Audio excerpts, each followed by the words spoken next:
Perbarui ilmu Islam kamu bersama Religion di tv1news.com dan TV1 Connect.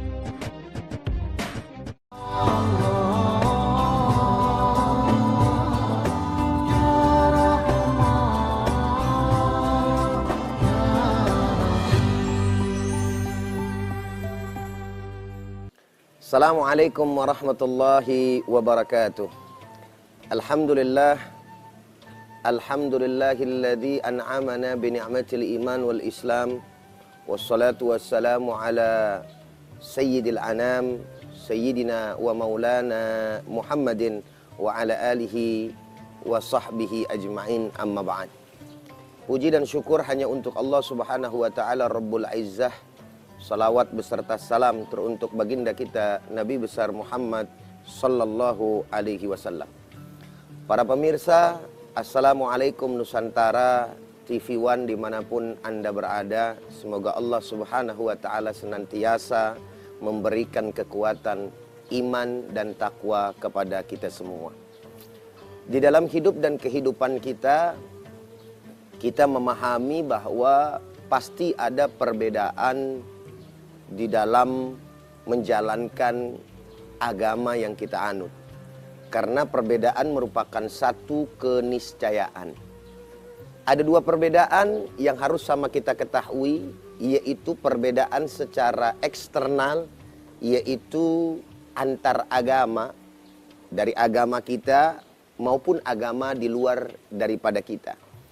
Dan yang kedua adalah perbedaan secara internal, yakni perbedaan yang ada sesama kita di dalam memahami teks dan juga nas dalil-dalil yang ada di dalam menjalankan kehidupan beragama tersebut.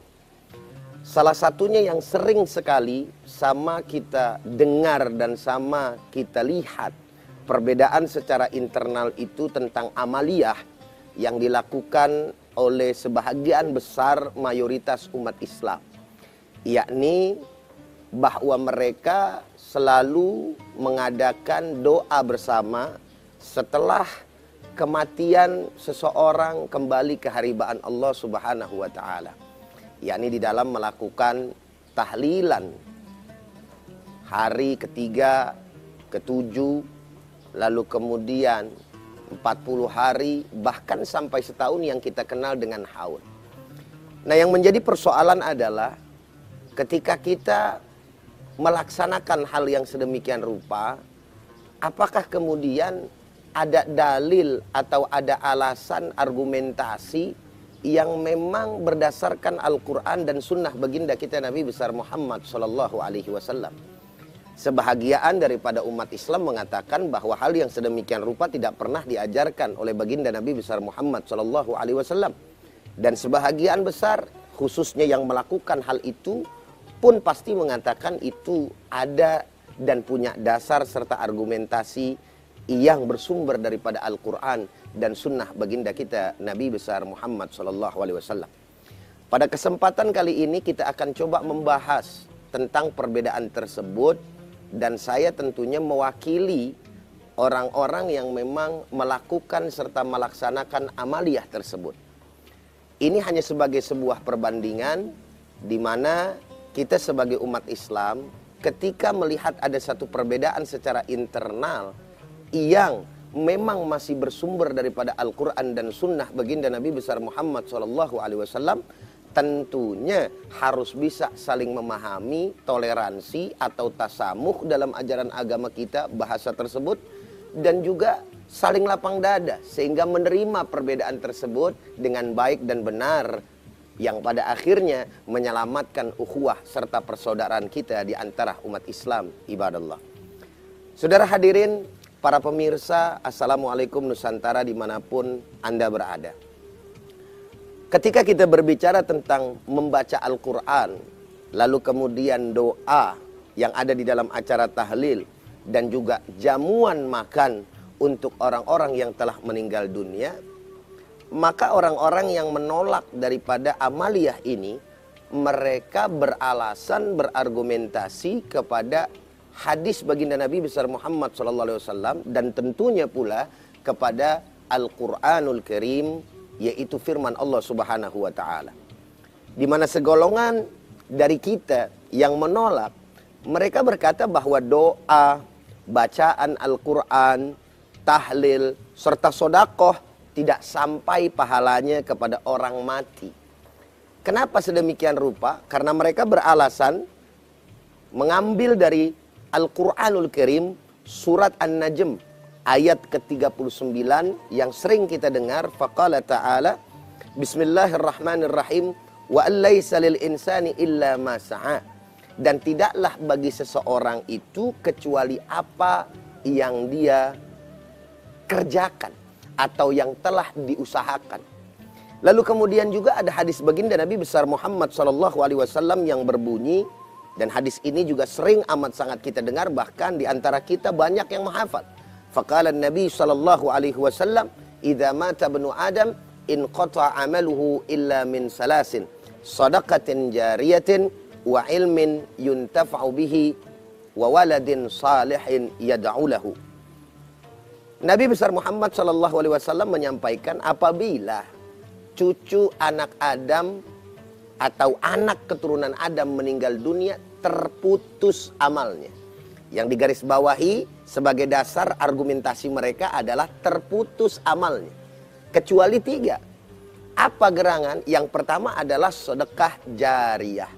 Yang kedua adalah ilmu yang bermanfaat.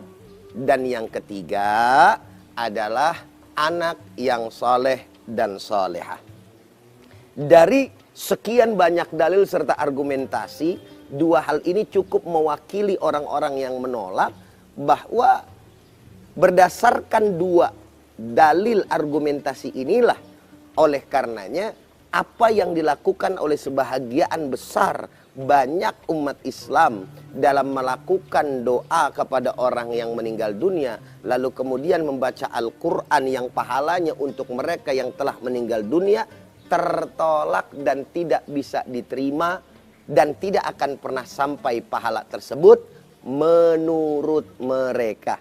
Sekali lagi saya sampaikan, menurut mereka, yaitu orang-orang yang menolak. Lalu sebenarnya bagaimana pemahaman bagi orang-orang yang memang melakukan serta melaksanakan? Apakah memang sedemikian rupa maksud dan tujuan daripada 2 dalil ini? Ternyata saudara hadirin, tidaklah sedemikian apa yang mereka juga katakan. Inilah daripada sumber perbedaan pemahaman daripada umat Islam di dalam memahami daripada dalil-dalil nas, baik yang bersumber daripada Al-Quran maupun hadis baginda Nabi besar Muhammad SAW.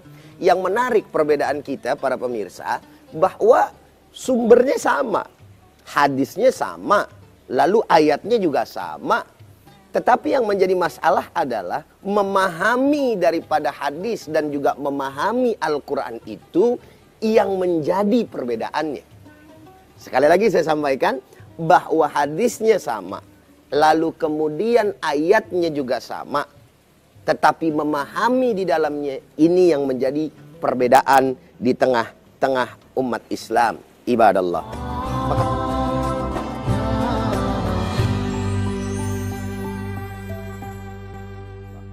Maka saudara hadirin yang sama dirahmati dan dimuliakan oleh Allah Subhanahu wa taala, menurut orang-orang yang memang melakukan bahwa 2 dalil tersebut di atas justru merupakan satu pemahaman yang bertentangan ketika itu dijadikan argumentasi untuk menolak amaliyah-amaliyah yang tadi kita sampaikan. Kenapa?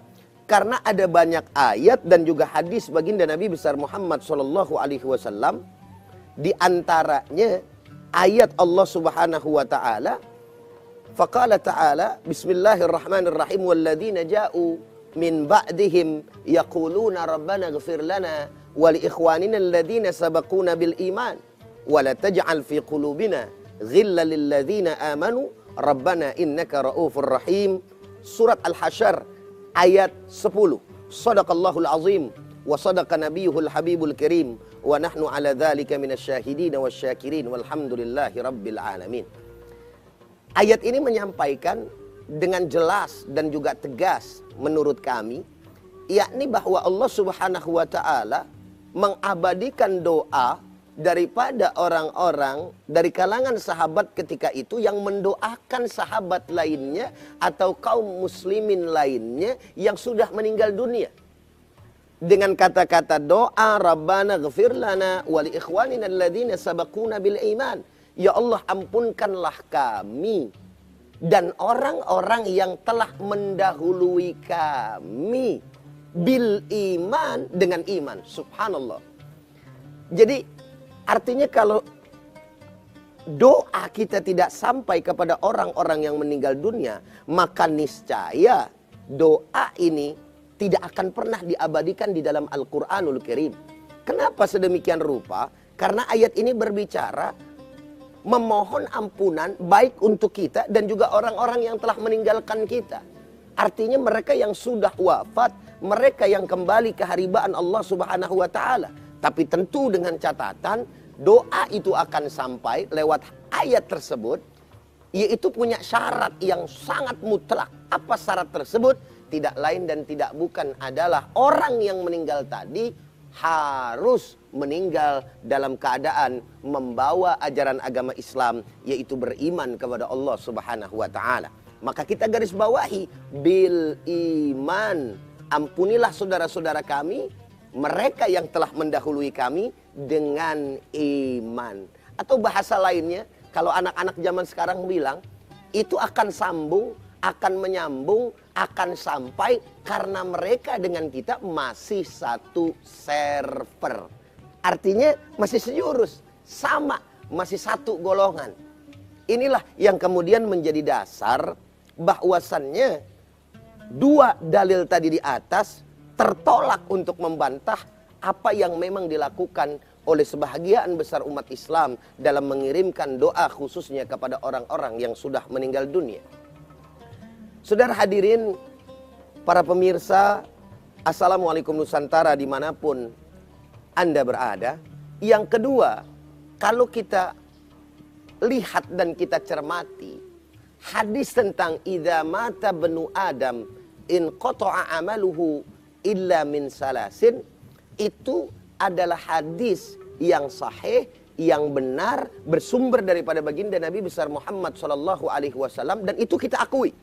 Akan tetapi pemahaman kami adalah di sana Nabi besar Muhammad SAW sedang berbicara tentang orang yang mati, orang yang sudah wafat. Tentu orang yang sudah wafat memang amalnya terputus. Kenapa? Karena memang orang yang sudah mati dan meninggal dunia, mereka tidak akan lagi pernah bisa melakukan sebuah amalan. Mereka tidak bisa lagi kemudian menjalankan ibadah sholat, menjalankan ibadah puasa, dan seterusnya dari amalan-amalan ibadah serta ketaatan kepada Allah. Oleh karenanya yang disampaikan adalah amalannya dulu yang pernah dia lakukan tersisa pada saat dia masih hidup. Apa itu? Ya tiga tadi. Pertama adalah sedekah jariah yang pernah dia lakukan dulu masa dia hidup. Lalu kemudian ilmu yang bermanfaat yang dia cari dulu semasa hidup. Lalu kemudian juga anak saleh dan salehah yang memang dia didik semasa hidup. Hadis ini tidak berbicara tentang orang yang hidup tidak boleh berdoa kepada orang mati. Tapi hadis ini berbicara tentang orang yang mati tidak beramal lagi. Sehingga menurut kami hadis ini tidak tepat untuk membantah orang-orang yang memang melakukan doa-doa dan kemudian doa tersebut diniatkan untuk orang-orang yang meninggal dunia tadi. Kenapa sedemikian rupa? Dasarnya jelas, yaitu di dalam ayat yang tadi sudah sama kita sampaikan, Rabbana ghfir lana wa li ikhwanina alladhina sabaquna bil iman. Karena orang-orang yang beriman sampai doanya kepada orang-orang yang sudah meninggal dunia dengan syarat pula dia juga mempunyai iman kepada Allah Subhanahu wa taala. Saudara hadirin jamaah, para pemirsa, Assalamualaikum Nusantara dimanapun Anda berada.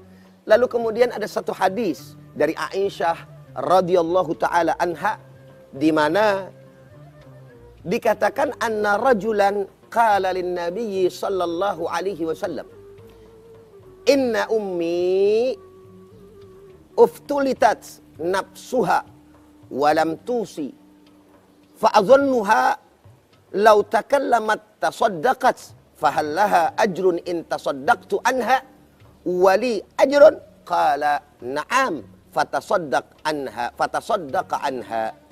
Bahwasannya ada seorang laki-laki berkata kepada Nabi sallallahu alaihi wasallam, sesungguhnya saya ini mempunyai ummi, mempunyai ibu yang telah meninggal dunia secara tiba-tiba.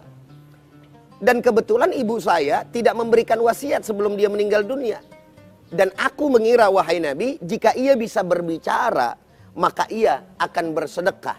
Maka apakah ia memperoleh pahala jika aku bersedekah atas namanya? Dan aku pun juga mendapatkan pahala. Beliau menjawab, na'am fatasaddaq anha, maka bersedekahlah untuknya. Dari hadis ini, bahwa pahala sedekah yang kita niatkan untuk orang yang sudah meninggal dunia, itu sampai pahalanya. Walaupun sama kita tahu, orang-orang yang membantah pasti akan mengatakan, itu kan anak kepada ibunya. Kalau anak kepada ibunya, memang tidak ada perbedaan pendapat di antara ulama. Akan tetapi ini juga menjadi sumber bahwa bisa dijadikan dalil. Siapapun boleh memberikan sedekah kepada orang yang meninggal dunia. Apalagi seorang anak yang bersedekah untuk kedua orang tuanya tersebut. Ibadallah. Di dalam tafsir At-Tabari jilid 9, juz yang ke-27, dijelaskan bahwa surat An-Najm ayat 39 di atas, yang tadi sama kita sebutkan, itu diturunkan untuk Walid ibnul Mughirah, yakni tatkala beliau masuk Islam. Jadi ketika Walid ibnul Mughirah masuk ke dalam Islam, diejek oleh orang-orang musyrik kala itu, saudara. Dan orang musyrik tadi berkata, apa yang dia katakan? Kalau engkau kembali kepada ajaran kami, keluar daripada Islam, maka kami akan memberikan uang kami kepada engkau, dan kami yang akan menanggung siksamu di akhirat kelak. Garis bawahi, maka kami yang akan menanggung siksamu di akhirat kelak. Maka Allah Subhanahu wa ta'ala menurunkan ayat di atas yang menunjukkan bahwa seseorang tidak bisa menanggung dosa orang lain bagi seseorang apa yang telah dikerjakannya. Akan tetapi yang harus sama kita ketahui, ayat ini bukan berarti menghilangkan atau menafikan pekerjaan seseorang yang masih hidup untuk orang lain yang sudah meninggal dunia, seperti doa kepada orang mati dan lain-lainnya. Jadi ayat itu menurut kami tidak tepat untuk membantah bahwa doa orang yang hidup kepada orang yang mati itu tidak sampai. Kenapa? Karena ayat tersebut asbabun nuzulnya tentang Walid ibnul Mughirah, yang memang pada saat dia mau masuk ke dalam pada saat dia masuk ke dalam ajaran agama Islam, orang-orang musyrik mengatakan hal yang sedemikian rupa yang tadi telah saya sampaikan, saudara.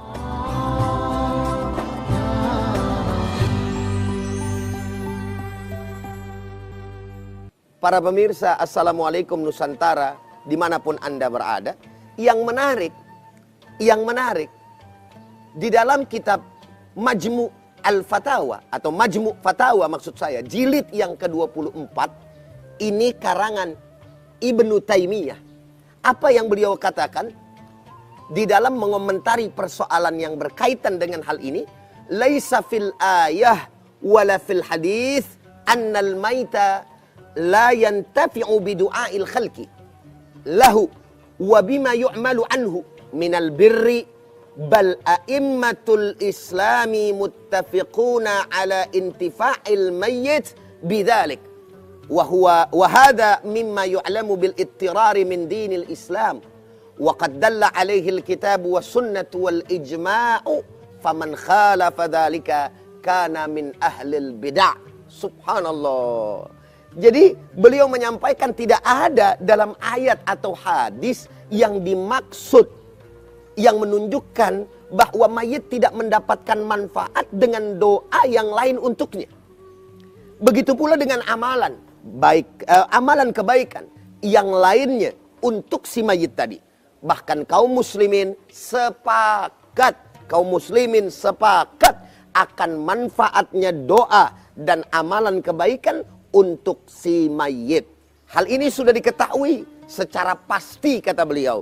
Dalil Al-Quran dan As-Sunnah serta ijma', yakni kesepakatan para ulama yang dimaksud, telah mendukung daripada persoalan ini. Maka beliau mengatakan di akhir ibarat ini, siapa yang menyelisih pendapat tersebut, maka ia adalah merupakan ahlul bid'ah. Subhanallah, walhamdulillah, wala ilaha illallah, wallahu akbar, walillahil hamd. Dan enggak sampai di situ, saudara. Bagaimana dengan bacaan Al-Quran? Apakah sampai pada mayit ataukah bermanfaat bagi yang sudah mati? Ibnu Taimiyah menyatakan bahwa untuk bacaan Al-Quran, apakah sampai atau tidak, maka para ulama berselisih pendapat. Ibnu Taimiyah berkata, wal a'immatu ittafaqu ala anna as-sadaqata tasilu ilal mayyiti wa kadzalika al-ibadatul maliyah kal-'itqi wa innama tanaza'u fil ibadatil badaniyah kas-salati was-siyami wal qiraati. Para ulama beliau mengatakan sepakat bahwa sedekah pada mayit itu sampai, begitu pula ibadah maliyah yang terkait dengan harta seperti memerdekakan budak. Para ulama berselisih pendapat dalam amalan badaniyah yang terkait dengan amalan badan yang dimaksud seperti sholat, puasa, dan bacaan Al-Quran, apakah sampai atau tidak pada mayit. Para pemirsa, Assalamualaikum Nusantara dimanapun Anda berada. Lalu dilanjutkan dengan apa yang disampaikan oleh beliau. Terus bagaimana dengan ayat dan hadis yang disebutkan di atas? Apa berarti amalan orang lain tidak bermanfaat bagi orang mati sama sekali? Mari katakan amalan seseorang ketika meninggal dunia memang terputus seperti apa yang saya sampaikan di awal. Ketika ia mati, kecuali amalan yang ia usahakan yang masih tersisa seperti doa anak yang soleh, sedekah jariyah, dan ilmu yang diambil manfaatnya. Itu yang dimaksudkan dalam ayat dan hadis. Namun bukan berarti amalan orang lain untuk orang mati tidak bermanfaat sama sekali. Beliau melanjutkan, lam yakul innahu lam yantafi' bi amali ghairih fa idza da'a lahu waladuhu kana hadha min amalihi alladhi lam yanqati wa idza da'a lahu ghairuhu lam yakun min amalihi lakinnahu yantafi'u bihi. Subhanallah. Dalam hadis tidak disebutkan bahwa amalan orang lain tidak bermanfaat bagi orang yang telah mati. Jika anak mendoakan, yakni daripada orang tuanya, jika anak mendoakan daripada orang tuanya, maka itu bagian daripada amalan atau usaha orang tua yang telah tiada. Sedangkan jika, kita garis bawahi para pemirsa, orang lain mendoakan orang mati, itu pun tetap manfaat walau tidak termasuk usaha orang mati itu sendiri. Ini disampaikan oleh Imam Ibn Taimiyah di dalam kitab Majmu' Al-Fatawa, yaitu jilid 24 halaman 312. Para pemirsa yang sama dirahmati dan dimuliakan oleh Allah Subhanahu wa taala. Di dalam akhir apa yang saya sampaikan pada kesempatan pagi hari yang mulia ini, saya tutup dengan apa yang disampaikan oleh Dr. Ahmad Asy-Syarbashi, yaitu guru besar Universitas Al-Azhar, dalam kitabnya Yas'alunaka fid dini wal hayah, juz yang pertama halaman 142, bahwa beliau mengatakan, sungguh para ahli fikih telah berargumentasi atas kiriman pahala ibadah itu dapat sampai kepada orang yang sudah meninggal dunia dengan hadis bahwa sesungguhnya ada salah seorang sahabat bertanya kepada baginda kita Nabi besar Muhammad sallallahu alaihi wasallam seraya berkata, wahai Rasulullah, sesungguhnya kami bersedekah untuk keluarga kami yang sudah meninggal dunia. Kami melakukan haji untuk mereka dan kami berdoa bagi mereka. Apakah hal tersebut pahalanya dapat sampai kepada mereka? Lalu baginda Nabi besar Muhammad SAW bersabda, saudara, ya sungguh pahala dari ibadah itu benar-benar akan sampai kepada mereka Dan sesungguhnya mereka itu benar-benar bergembira dengan kiriman pahala tersebut. Sebagaimana salah seorang dari kamu sekalian bergembira dengan hadiah apabila hadiah tersebut dikirimkan kepadanya. Masya Allah. Sangat indah apa yang disampaikan oleh baginda Nabi besar Muhammad SAW, ibadallah. Nah, sedangkan jamuan saudara yang biasa diadakan ketika ada orang meninggal, hukumnya mubah, boleh, dan menurut mayoritas ulama bahwa memberikan jamuan tersebut termasuk ibadah yang terpuji dan dianjurkan. Sebab jika dilihat dari segi jamuannya termasuk sedekah yang dianjurkan oleh Islam, yang pahalanya dihadiahkan pada orang yang telah meninggal dunia. Dan lebih daripada itu, ada tujuan lain yang ada di balik jamuan tersebut, yakni ikramud duyuf, memuliakan daripada para tamu yang hadir. Saudara hadirin, para pemirsa, Assalamualaikum Nusantara dimanapun Anda berada. Semoga ini menjadi sebuah dalil untuk kita semua. Walaupun saya menyadari bahwa masih banyak yang menolak apa yang saya sampaikan, tapi minimal bagi kita yang melakukan amalan tersebut, kita mempunyai dasar serta argumentasi yang memang diperkuat oleh pemahaman Al-Quran dan Sunnah baginda Nabi besar Muhammad SAW, dan juga apa yang disampaikan oleh para ulama kita yang tadi telah disebutkan. Semoga ini menjadi bermanfaat untuk kita semua, dan insya Allah semoga Allah Subhanahu wa Ta'ala memberikan kita panjang umur, sehat walafiat, barakah dunia akhirat, dan Allah tetapkan iman dan Islam kita. Sampai berjumpa lagi di tema yang lainnya yang juga bermanfaat. Saya Abdurrahman Jelani atau Bang Ujai. Hadanallah wa iyyakum ajma'in. Assalamualaikum warahmatullahi wabarakatuh.